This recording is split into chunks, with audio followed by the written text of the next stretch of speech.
Hey there, CrossFit Deliverance athletes. Let's get into it. Another Be Relentless vlog. So with that, guys, thank you again for so much of the support and just everything that Amy and I are ever going through or attacking. We really do appreciate it. With that, guys, nothing happening this week in terms of out of gym activities, right? Other than just our master use permit, the MUP submittal happening later this week. So keep your fingers crossed. Send up some prayers for that.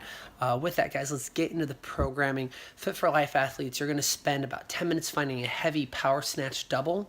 And that should go ahead for a lot of you, give you guidelines of what weight you'll be using during the workout. Now, with the workout, this is going to be a technically difficult workout at a relatively high load.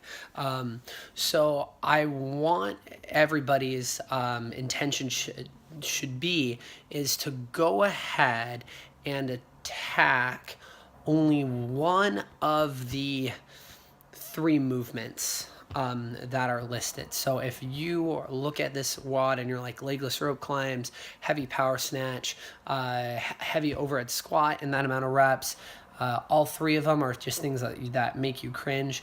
I want you to go ahead, only attack one of those aggressively and the other two scale or some way, somehow, to go ahead and not make those easy, but to not make all movements crushing, right? That can be really difficult unless you feel like you're up to the challenge and you're going to be like, okay, the 20-minute time cap, that's for me, and I'm going to understand that my intensity isn't going to be derived from how fast I complete this workout, but from how hard each movement is going to be for me, and that at the end, if you bite off too much, then you can chew, even if you finish it, the response, you're not going to get as good of as a physiological response, other than you just being able to maybe have that mental win, checking it off, saying you did it.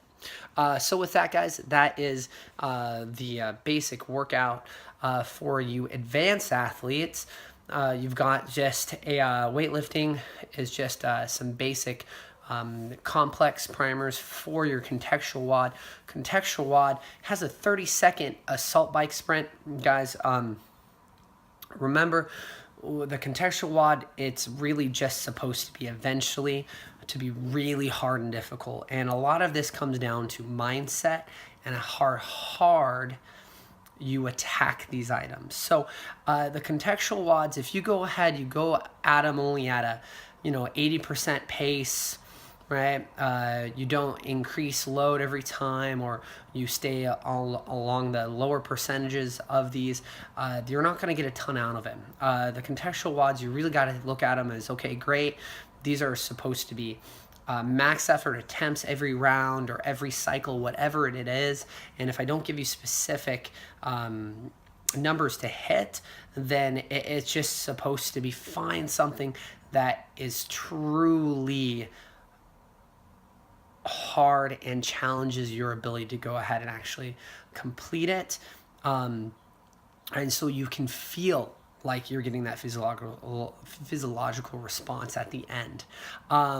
With that, skill practice, strict muscle ups again, and then it's a death by. It's not a traditional death by, but it's just going to be get through as many rounds as you can, with it being just kind of unbroken, right?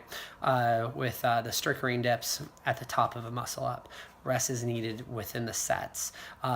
You're only supposed to take 10 minutes on this. It's not going to be like a 20-minute WOD, right, to where you can rest 5 minutes in between every set. No, just go ahead, just rest, go ahead, shake it out, try to get back up there, guys, get some volume in. For those of you that have very low volume of strict dips, go ahead, do the kipping ring dips as right off the get-go, just to kind of get used to it, and then add some additional strict dips at the very end of the training session if you feel like you're up for it. Guys, as always, be relentless in everything that you do, and we'll see you on the flip side.